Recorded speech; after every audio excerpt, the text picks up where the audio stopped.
AN Productions presents a short horror story, The Thing in the Snow, by Adam Noyes. Read by Antonio Bottiglieri. Music by John S. Weekly. I knew a lot about the Howard Simpson Incident from my days in high school. It had a profound impact on me as one of those incidents that left far more questions than answers. Perhaps it was my morbid curiosity that drove me forward, that drove me to be so obsessed with this story. Perhaps it was because of my friend Charles Clark, though I called him Chuck. He had grown up close to where the incident had occurred. Perhaps it was a mixture of all of these. It shaped me either way. I always liked the woods. Whenever I could go there from my office in New York City, I would jump at the opportunity. I would always go camping with Chuck to spend a week in northern New Hampshire. He would always make fun of me for my city boy attitude. I didn't know how to cast a fishing line, load a gun, hold a gun, or make even a simple fire. But Chuck taught me a lot. The idea of the Howard Simpson incident happening only miles up the road from Chuck's house never bothered me, but I never went to Pond of Safety, nor did I ever go snowmobiling up the winding trails that led from the town of Jefferson to Berlin. Though I never felt scared, perhaps it was residual, something subconscious.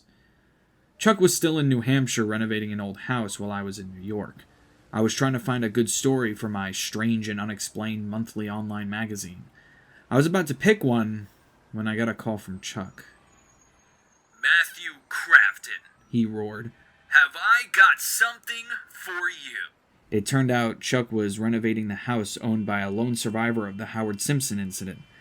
I asked Chuck if he could land me an interview, jokingly, but when Chuck said he pulled a few favors for me and Jack Pierce agreed, I nearly jumped out of my seat in joy. I needed a story, and this could be it. Something more than the ghost in the attic stuff. Pierce had flat out refused to speak to anyone pretty much since the time the incident took place. Trembling with excitement, I got approved by the company to write up a story on the incident, packed my things, and drove 8 hours from Long Island to Coos County, New Hampshire. In October of 1956, 4 friends, all veterans and familiar with the area, went for a long camping trip up Pond of Safety. They were Howard Simpson, the head of the party, Jack and Louis Pierce, brothers, and finally John Archer. They were all close and had hunted this area many times. After the first night it had snowed and Jack appeared from the woods exhausted and mumbling to himself, Howard, Louis, and John had all gone missing in the night. After weeks of searching, all 3 bodies were found. John had drowned in Pond of Safety, Howard was frozen to death and showing signs of hypothermia, and Louis was starved to death, miles away from any trail and halfway up Boy Mountain. All 3 showed signs of scavenger damage. Many thought Jack Pierce was responsible, but the police found no evidence of this or a probable cause. If he did do it, what probable cause could there be? There was no drama between them, no personal disputes, nothing to suggest any hostilities at all. It was ruled that the party grew separated as the freak snowstorm blinded them all. Jack happened to live, but this made little sense to anyone. Jack and John had both served in Korea during the Battle of the Chosin Reservoir. The weather was far worse there, and all of them had lived in Jefferson their whole lives. Freak snowstorms ranging from October to April were commonplace. How could all 4 split and then 3 die in conditions they were familiar with? How did John drown? What made him go into the Pond of Safety in the first place? Why would Howard, the most experienced of them all, allow the party to separate? How did Louis starve to death when it showed he died not long after being reported missing? Nothing came of this until Jack Pierce spoke with a local reporter about what had happened that night. He said, "It wasn't natural. You'd think I'm crazy. And the fish and game refused to listen to me. But I think something killed them.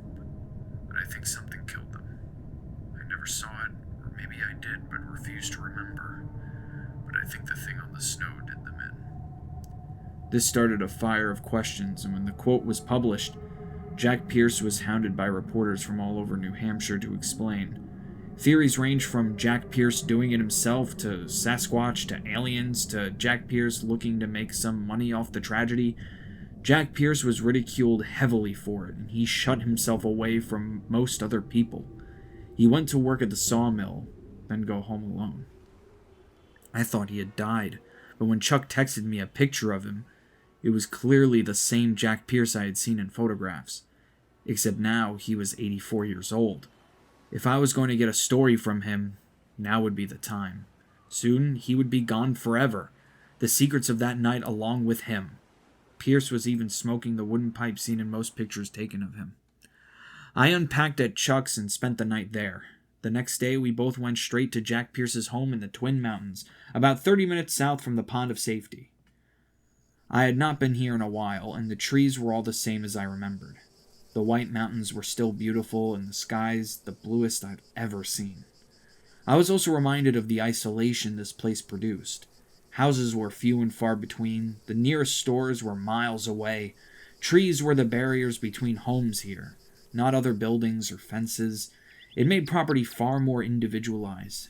It felt comfy, like you had your privacy and room to breathe. It was something people from New York City could never understand. There were also miles upon miles of land with no signs of civilization at all. It was all untapped, the same as it was hundreds of years ago. There were trees as far as the eye could see, mountains rising on all four sides of you like the walls of a fortress. There were farms here as well, mostly for cows, with acres of land for growing and cutting hay. It was good land here, fueled by many rivers and streams that all seemed to interconnect and intertwine. And green. Everything was so beautifully green. The campgrounds were also full. The summer months brought thousands of tourists from all over the country here to escape the monotony of urban America. They would partake in the local water parks, moose tours, or a simple hike up one of the large and sharp presidential mountains. Once we had reached Twin Mountain, a sense of foreboding quickly washed over me. The area was still beautiful and green, and the weather was sunny and inviting. But the idea of seeing Jack Pierce in person suddenly hit me like a ton of bricks. I could be speaking with a murderer, or a madman. My mind was a mixture of dread and pure excitement. I made sure not to draw any conclusions right off the bat. Perhaps Jack Pierce did kill his friends by Pond of Safety. Perhaps he would admit it all here because of a guilty conscience. That would make one hell of a story. We drove down a long dirt road I had passed many times with Chuck years before. Neither of us could have known Jack Pierce lived on the house at the other end. But when we saw the house, it surprised me just how normal it appeared. The house was 2 stories, square, and white, while beside it was a much larger garage of the same color. The river ran right past it, and the grass was vibrantly green and freshly mowed. There was about an acre of clear land here before it immediately cut off by a wall of woods. At one end was an old tractor, red in color though heavily rusted. Around the left side of the small white house was a series of scaffolding, no doubt where Chuck was working. In the driveway stood an older blue truck. I gathered it was from the 1980s by the model, but it looked like it was in pristine condition. Chuck threw his truck into park, and we both walked towards the house. Chuck was more familiar with the place, and while he strode around to his tools for a bit, I took my steps very carefully. I examined the blue truck, looked at the passenger seat, saw it was rather neat inside. On the dashboard were a few tools for cutting branches and trees, but that was it. Nothing littered the cabin's floor. And then I heard a loud barking from within the house, and I turned, startled by the sudden explosion of noise. Chuck said something about the dog knowing it was him, and I walked to the front door. Behind it was a large German shepherd who barked and jumped all at the same time. I could see its tail wagging wildly excitement. The dog joyous to see Chuck, and before I could say something, my friend was knocking on the door. We waited for only a moment before an old, hunched-over man opened the door. He wore navy blue overalls, a plaid button shirt, and had a smoking pipe sticking out of the right side of his mouth. He greeted us with neither disdain nor welcome, but invited us inside. This was Jack Pierce. Once we were inside, I took note of how neat everything was. There was no dust, no litter, and he told us to even take off our shoes at the door. Both Chuck and I complied before we were led into the kitchen. It was just as clean as the entranceway. The table was circular, a radio was stuck by the window, and it blared music. but Jack Pierce was quick to turn it off. He asked me if I was the reporter. Pierce's eyes were brown and fixed on mine, and his voice demanded respect. It was not a harsh tone, but one that I knew I had to pay attention to. I told him who I was and shook his hand. For such an old man, his shake was firm. And then he motioned towards the table and he sat down. I followed and pulled out my audio recorder, told him what was going to happen. And all Jack Pierce did was nod and puff away on his pipe. He was slouched over in his chair and he was patting his dog on its forehead. I complimented the dog, and Jack Pierce paid little attention, called her Lady. Chuck had gone outside to continue work on the roof, leaving Jack Pierce and me alone for the interview. I laid out the groundwork for Jack Pierce, and he simply nodded and listened to my instructions. It was unnerving how quiet this man was, one hand planted in his lap and the other still patting the German Shepherd. I began to wonder if he would speak at all, but apparently he read my mind. "Don't worry. I'll talk." He spoke, voice gruff. I nervously laughed, placed the audio recorder on the table, and hit record. "Jack Pierce," I said firmly, "could you tell me what happened the night of October 22nd, 1956? We had always wanted to go moose hunting. They were about as thin then as they were today, but not because of the ticks. They had yet to move south from Canada in the large numbers you're used to. Growing up, we rarely saw a moose at all, but knew some lucky folk would find one, and some luckier folk would get the chance to shoot one. It was something of a prize to us hunters to shoot a bull moose around the rut season. Their horns would be full by then. What we wanted was a picture. It also didn't hurt that the meat was delicious, but I would leave that to Simpson. Howard Simpson was like that older brother I never had. I was so busy looking after Lewis, especially after he returned from Korea, that I never had time to look after it myself. Simpson was about 10 years older than me, and he would be the one to see if I was okay. Because of Korea, I had lost 2 of my left fingers to frostbite. Lewis was lucky. He was not quite old enough to go to Korea in 1950. He escaped the horrible cold that nearly killed me and Archer. I admit that Archer had it worse. He'd lost most of his right toes. All except the big one had to be amputated. It left him with quite a limp. But out of all of us, Archer remained the stubborn one. And admittedly, the leader. He only ever truly listened to Simpson. He also fought in the chosen reservoir, though he escaped the frostbite by some piece of dumb luck. Lewis managed to avoid most of the combat. It still changed him. He was always the bright-eyed one. He was the last to come back, and that brightness was gone. Funny how he said the same of me and John. He didn't know Simpson that much other than when he and I would go drinking. I thought taking my younger brother out hunting with us would revive something in him. He always liked hunting. We all did. This was something for all of us. We loved Pond of Safety. I took my first girlfriend there. Simpson had joined the Fish and Game when he left the Marines. He was the one that got us permission to hunt the elusive moose. We heard some hikers had sighted a white one near one of the off-trails. They were just north of the pond. Truth be told, I didn't care what we got. It was Archer who wanted his moose. Simpson just egged him on. They were all like that. They would both jab and curse each other out. I knew it was just playful and the colorful banter left over from the Marines. We heard it could snow from the Mount Washington Observatory, but it wouldn't be much. I let Simpson make the final call. He said enthusiastically that we should go, and there was no ignoring him. We were going. Simpson called me pack mule. I carried the tent, most of the tin cups, the heavy stuff. I was always the one to carry the heavy stuff, even in the Marines. Lewis thought it was degrading, but I knew Simpson better than he did. If Simpson gave you a nickname, it meant he liked you.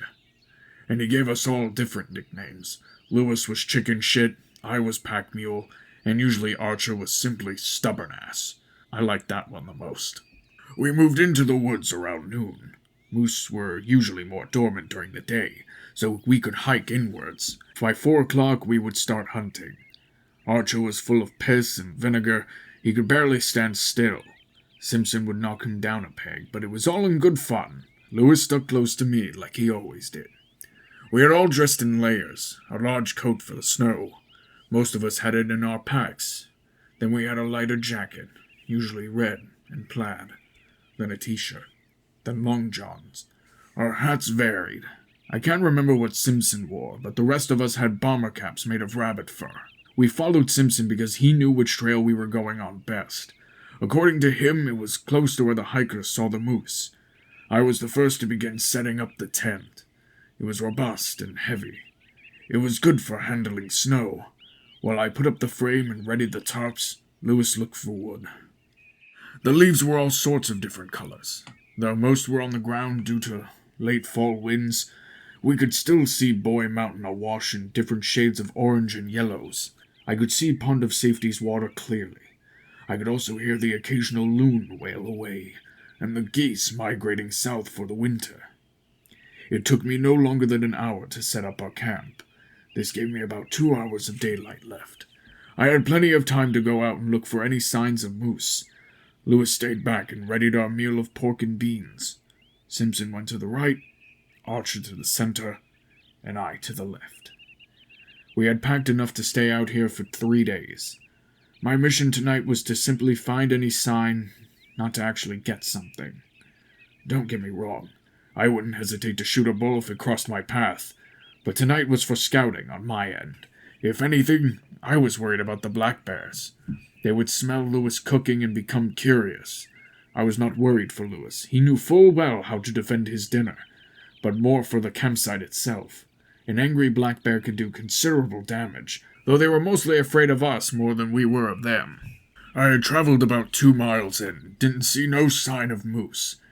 I did see a deer. It was yellow and looked no older than a yearling, but that was it.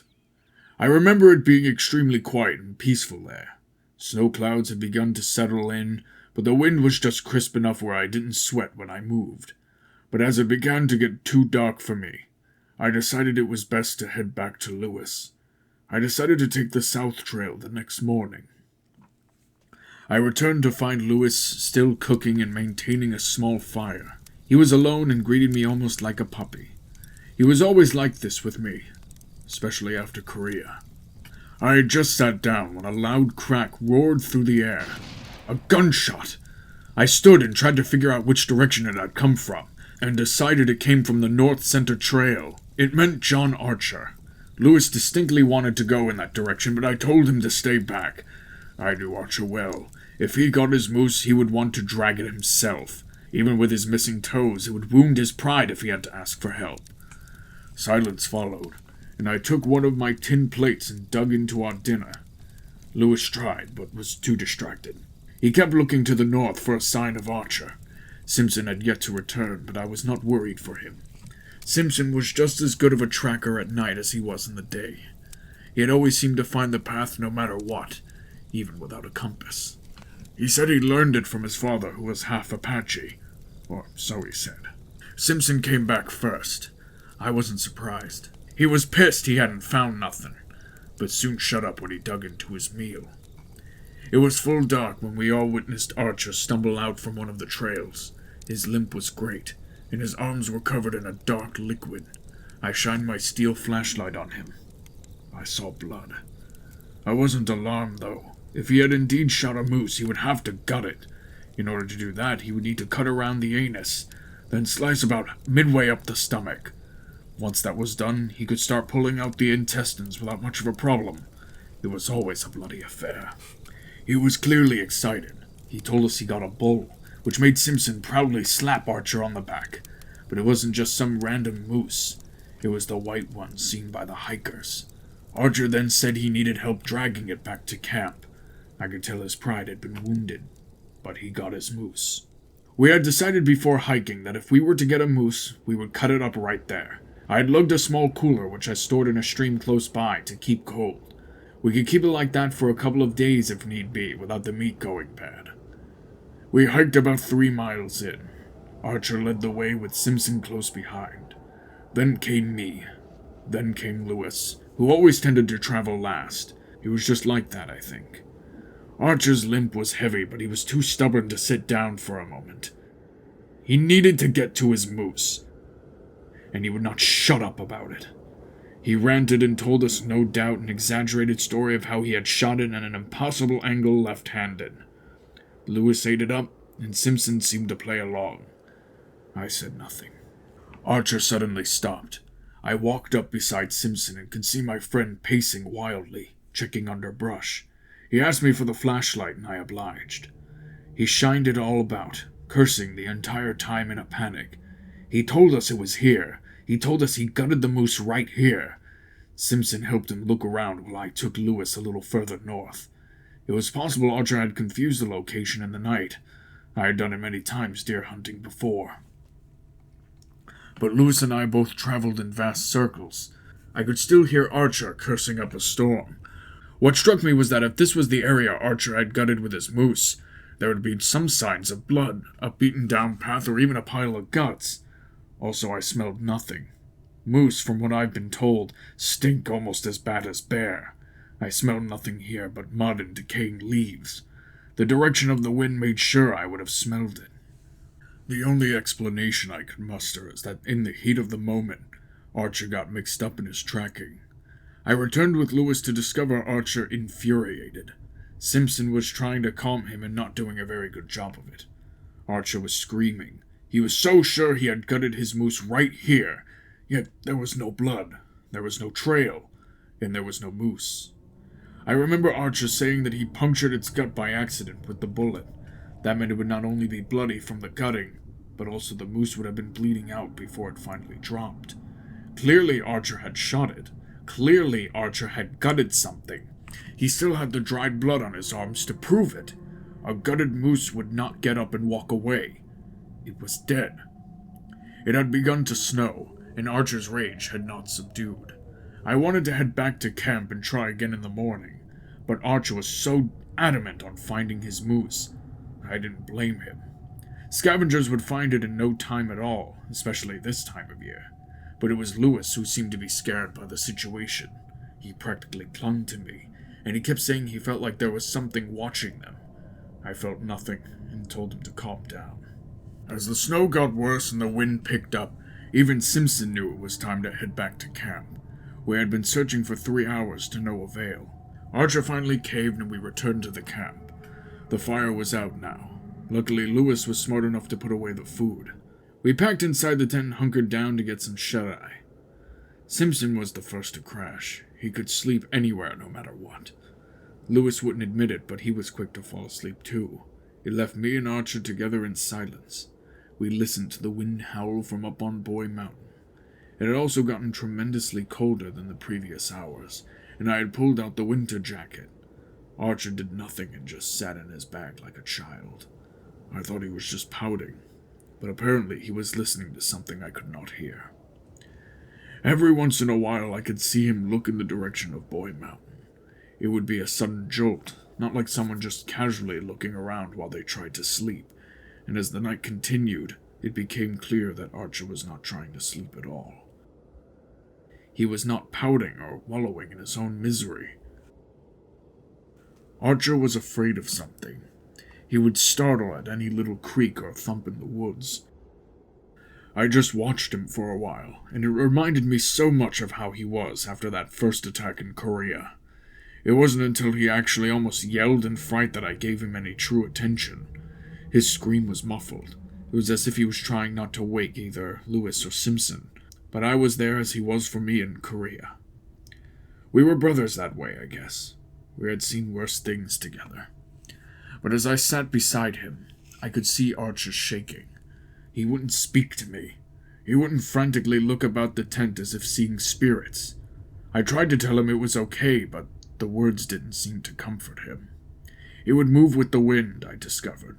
When a gust blew by, he would hide and cower inside his bag. He did this for about a half hour until he finally said something to me.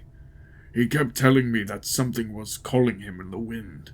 He kept saying that whenever the wind hollered, something would call his name. It was his imagination getting the best of him, but seeing a man like Archer cowering like a small child, I'm not going to deny that I was doped up on my adrenaline. I wasn't scared yet. I was just concerned for Archer. The longer he stayed sitting there, the more it seemed his mental state left him.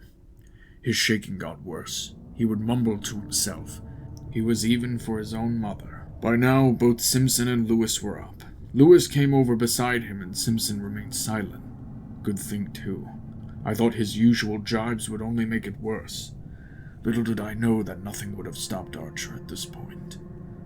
In the middle of a violent gust, Archer shot up, ripping off his sleeping bag. He held a knife, and he screamed so loud. It was like he was not in control of his body. Simpson was the first to act. He leaped for Archer. I couldn't see what happened, but I heard Simpson grunt. Then Archer just lost it. Then came a distinctive slicing sound through the tent, and I could see the silhouette of Archer cutting his way outside. I then felt snow hit my face as I frantically reached for my flashlight. Lewis then moved over to Simpson. Though the snow outside was not heavy, it cut like knives in the wind. I could hear Simpson calling Archer's name, then Lewis was doing the same, but there were no answers. The way the wind was blowing made it almost impossible to see in front of your own face, and it made the flashlight almost useless. It reflected on the bits of snow. I was afraid now. Not for me, but for Archer. He had gone mad, and he could easily get lost in these woods. But a hand grabbed my shoulder, and I screamed. I was so thrown into the moment I didn't see Simpson right behind me. He was screaming for me to follow him, and I noticed Lewis was right behind me. Simpson had found Archer's trail quick. The footprints were being covered over and blown away, so we moved fast, calling his name as much as we could. Only once did I think I heard the echoes of Archer's screams far in the distance towards the lake, and I could have sworn I heard him call my name. My name. Only faintly against the wind's howls. My instincts were telling me to run. I could see the tracks, and the slower we moved, the more likely they were to disappear. But Simpson slowed me down. He was right, of course.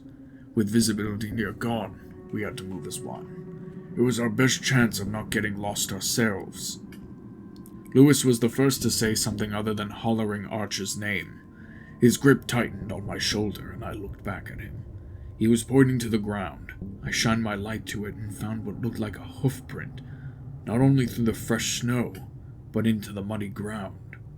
I then stopped Simpson for a moment, and we all examined the marking. We could see many more up ahead. However, Simpson seemed taken aback. He looked confused. I asked what was up, and he simply replied that they were from a moose, but they shouldn't be.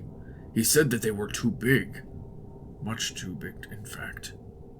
I could fit both my feet in them, and still have leftover room. And they were just as fresh as Archer's prints. I didn't think of it at the time, but we would have heard something that big crashing through the woods.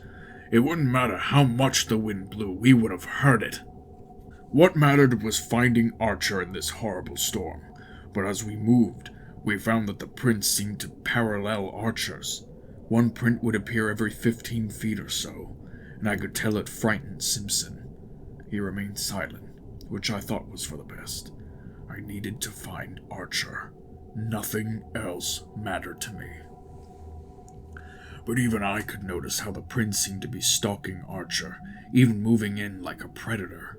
And the further we went along, still calling for Archer until our voices were hoarse, I could see the hoof prints swallowing up those of Archer's. The distinct prints of winter boots morphing into the hoof prints, not like one on top of the other, but like they were pressed at the same time. Like they were becoming one thing. And then we reached Pond of Safety, and the tracks disappeared into the water. I nearly fell to my knees in exhaustion and horror. I could feel my mind screaming to jump into the pond and swim after Archer, but the rational side of me won. Archer was in the water. It was freezing. He would not last long. Neither would I. I wanted to scream, but I found I could not, my voice nearly gone from calling to my friend. It was Simpson who suggested our next move, to make our way to the Ingerson Road about 10 miles away. We needed to report this or else Archer would be dead. I remember saying nothing and only following them mindlessly. Archer was dead. There was no hope for him. Simpson led the way and he tied a rope to each of us. I was in the middle, but we moved like one. The wind only seemed to get worse as the night continued, and the snow did as well. We moved at a snail's pace. We had not expected such a storm to strike. The weather reports only said snow. Those lying bastards. But I was gone at this point. I was angry, depressed. I don't know, but Archer was dead. That fucking hurt. I don't know how long we traveled, but suddenly, Simpson came to a halt. I could remember him pacing back and forth, then examining a white birch tree. He said we had been there before and he grew angry. He kept screaming that he had been there before. He kept screaming that we had traveled in a circle. I thought he was going to punch something, or me, or Lewis, he was so angry. But then he stopped. He calmed almost instantly, and put his pack on the ground. He then pulled out a piece of sheet and took out his cutting knife. He kneeled and began to slice it. I could tell what he was doing, but Lewis was too naive. Simpson was going to put up markers. It was a smart idea. Every 100 feet we would stop and put up a bit of cloth on some tree. It would mark our way forward. We were still moving excruciatingly slow, and I could tell Lewis was growing colder and colder. In the excitement, he did not have time to throw on his undershirt beneath his winter jacket, while Simpson and I had on our full layers. I felt as if now I was failing as the protective older brother. I had nothing to give Lewis. If I gave him my jacket, I would be no better off than he. Same with Simpson, and I think Lewis understood this. I asked if it was best to turn back around for the camp for Lewis's sake, but Simpson said we'd moved too far now. It was best to keep moving. Lewis didn't argue. He was trying to be strong when I could see it in his eyes that he was beyond terrified. He was cold. He was tired. He was scared. So was I. And so was Simpson. But then came that stupid white birch tree again, and I could see Simpson just fall apart. He ran forward, pulled us along with him, then slammed his fists into the trees. I looked down at my watch and saw we had been traveling for nearly 2 hours in the snow, and yet here we were. That damn white birch tree. We had traveled in another circle, but how? Simpson and I were so careful at putting up the rags. There was no way the wind tore them down. Not all of them. And to make bad matters worse, I had no idea where this tree was located on the trail. I don't think Simpson did either, and when he turned to face me, I could see it in his eyes. We were lost. I knew from training it was better to admit you are lost than to aimlessly search around in denial, and Simpson was still in control. He undid our ropes and gave us orders like a commander. We were to stay here until the morning, which was only a few hours away now. Simpson said he would make a small bit of shelter and told Lewis and I to look for dry pieces of wood in order to make a fire. That was the key. A fire was needed. Even Lewis knew as much. I took Lewis with me, but made sure to stay close enough that Simpson was in sight at all times. I wasn't about to lose another friend, not my damned brother. Lewis stayed so close to me, and he kept moving around like a frightened rabbit. His movements were sharp, and he would look around with utter terror behind his eyes. I had seen him afraid, but not like this. He was truly scared for his life, and that was dangerous. I tried to calm him by the way I knew best worked with him. I made him hold the wood. I made him work and focus on not dropping anything. Simpson had done the same to me in the chosen reservoir. It had worked. It worked for Lewis too whenever he became overwhelmed, but nothing prepared me for what he said. The others had not heard Archer speak to me. They had been asleep. It couldn't have been paranoia. Lewis kept saying to me that something was calling our names. Something in the wind. Our names. For Christ's sake. I didn't help things. I stopped everything that I was doing. I was too scared. I was even shaking. I never shook from fright, but now I felt as if I haven't been able to stop. Lewis called my name so weakly, and he dropped all the wood he had bundled up. He was crying like a baby. He was crying for Mom. I wanted to do the same, but I couldn't. Something was keeping me from having a meltdown like Lewis. Then it was Simpson. He screamed. I could hear it echoing. Simpson screaming our names. He was right there. I had just seen him. I dragged Lewis along and we found the birch tree. Simpson wasn't there. I could hear him screaming in the woods being dragged away. I could see a trail where he had been. I could still hear him screaming. His voice was fading. I couldn't do anything. And then I saw it. That hoof print. The same as before. I ran. I was screaming. Lewis was too. I could hear him right behind me. I could feel the tears pouring down my face.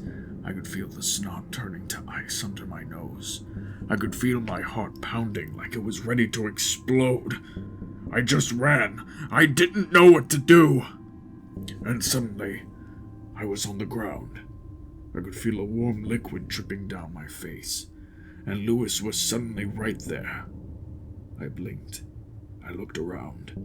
I had hit a tree branch. It had cut right across my temple. It hurt, but it wasn't bad. It snapped me out of my panic. Lewis ripped a bit of my undercoat and made me hold it to my wound.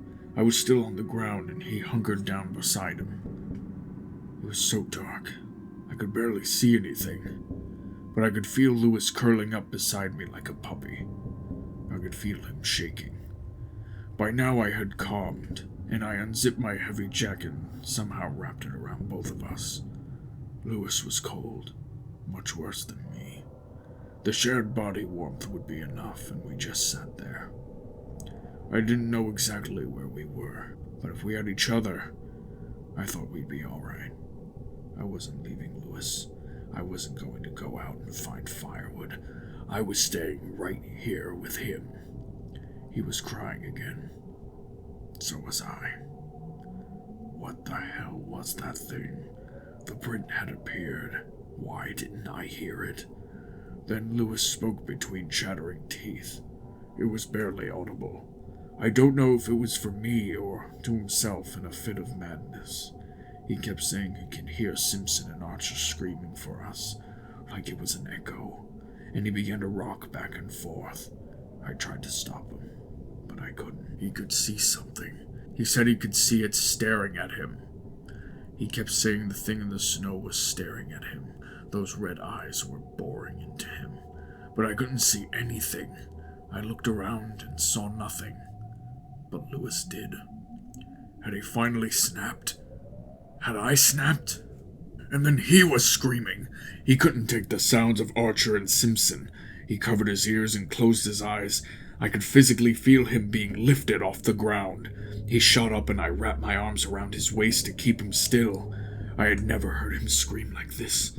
It was almost inhuman, like multiple voices were morphing into one. It put me in a trance. I squeezed and suddenly I was screaming and crying and hanging on for dear life. And then he was gone. He was screaming my name. My little brother was screaming for me to help him and I could do nothing. I could hear him crashing through the woods. I could hear his voice fading just like Simpson. I couldn't do anything. I tried to follow him. I tried to find him. I tried to follow his voice, but it was like he was all around me, still calling for his big brother. I don't know how long I ran, but morning came. I was exhausted, and I didn't know where I was. There were no trails anymore, but the birds had begun to sing again. It was like the horror that happened last night had never occurred. Like it didn't matter that 3 of my best friends had vanished. I just walked. I don't know how I got there, or for how long it had taken me, but I hit a road. It turned out to be one near Berlin. I didn't think I walked that far, but I guess I did. Someone found me, and they called in the police. I slept for nearly 2 days straight, and all I could see was Archer, Simpson, and Lewis, terrified. I could hear their screams every time things grew too quiet, and though I didn't see them that night, those red eyes come to me. They would bore into me like they were trying to rip into my soul, and I would wake in a panic. It took every ounce of strength I had, but I took the police to where we had set up camp. The stuff was still there, though blown over. We searched around for days, but found nothing. Neither did the dogs. On the 4th day of looking, I happened along one of the small streams that led into the pond of safety. I didn't say anything. It wouldn't have mattered. But in what remained of the snow was that hoof print. The thing in the snow was still out there somewhere, just watching and waiting. And I knew if I stayed there past dark, it would be after me again. And on the way back, on the pond itself, I swore I saw something. If it was a hallucination, it was the most vivid one I could remember. Standing on the opposite end of the pond was a gargantuan white moose.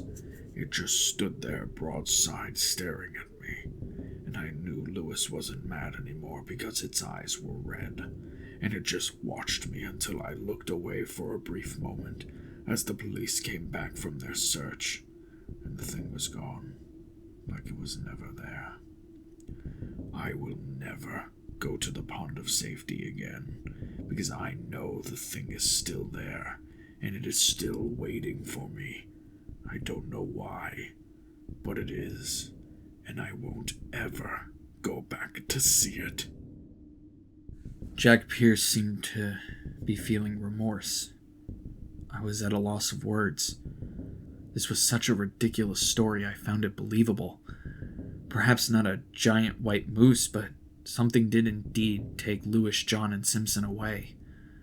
But the way Jack Pierce sat there, his pipe still in his mouth, yet without a flame, and Lady faithfully by his side as he stroked the back of her ears, the old man was clearly reflecting upon something. He continued to sit still, and I decided it was best for me to put away the audio recorder. Jack Pierce had clearly said enough. What he had told me was enough for a small novel. Whether it really happened or not, I was extremely excited that I had landed gold. The first person to ever hear Jack Pierce's full story was me. I wanted to dance. I wanted to scream in utter euphoria. But then I noticed how Jack Pierce remained motionless. It silenced all feelings of joy within me. He suddenly asked if I believed him, and I told him the truth. I don't know. Me neither, kid, he told me. I thanked him profusely, but he said nothing, simply shook my hand. He then led me back outside where I helped Chuck finish cleaning up. We then drove back to Chuck's house in Jefferson. I had a strange feeling washing over me. It was like something was calling me to hike up to Pond of Safety. I could see the beginning of the driving trail from Chuck's 3-story house. Perhaps it was just the lingering horror of Jack Pierce's story, yet something in the back of my mind told me to trek those trails. I spoke to Chuck about this, and he readily agreed to hike with me the next day. It would be nice for us to do this again. We had never been to Pond of Safety itself. He poked fun at my uneasiness, but when he saw I was serious, he told me we could go to Cherry Pond or even hike Mount Adams. I told him I'd be fine and used the excuse I needed to take some pictures with my DSLR. I did not sleep that night, and made sure to shut my window shades. There was no real reason for it.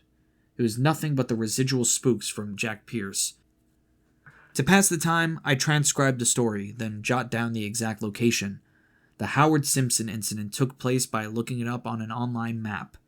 According to the New Hampshire fishing game, the trails were all still there, so I took note where we should go. I did not want to stay there past dark. We left by 6 a.m. and trekked up the winding trails that led us to Pond of Safety. I could tell it would be a gorgeous day. We moved up the main trail, taking in the scenery. It was mostly trees, with Boy Mountain prominently rolling upwards in the background. I could also hear the streams close by. It mixed with the smells of nature. Sometimes it was mud, and Chuck explained it had rained horribly the week before, delaying his work on Jack Pierce's home. Jack Pierce. I had almost forgotten him as we got closer to Pond of Safety. Just hearing his name brought back the sense of fear. I think Chuck noticed, but pretended he didn't. After all, this was the first hike we had with each other in over 4 years. We came to one of the trails I had marked. It would lead us to Howard Simpson's camp. I quickly snapped a photograph. "City slicker," Chuck said. I laughed, though it was because I was afraid. Chuck had not heard what Jack Pierce had said yesterday. I not only heard it, but listened to it. Twice. The images Jack Pierce produced with his words only became more vivid and more haunting. After drudging uphill for 5 miles, we came to Pond of Safety. It was bigger than I thought, and I could see a small place where kayaks and small boats could launch. However, this is not where Simpson had set up camp. It would be another mile around the other side. We could smell mud, heard loons just off the shoreline. Trees were down along the edge of the pond, making it difficult to navigate. But it was nothing Chuck and I didn't expect. The Fish and Game had also placed orange tape on certain trees along the winding path that circled Pond of Safety. By 10 a.m., we were tired, but had finally reached the location of Simpson's camp. It was overgrown, bushes and small trees now covering what Jack Pierce had described as a small opening. Chuck sat down and drank some water as I snapped a series of pictures. In the distance, I could barely make out Pond of Safety.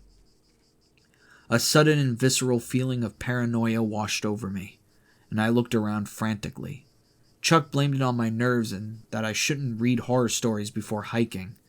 I laughed, told him I was fine, but secretly still felt like something was now watching us, the hairs on the back of my neck now standing.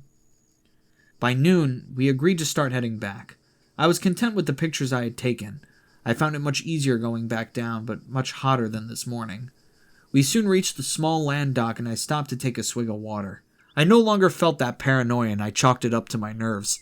A residual scare.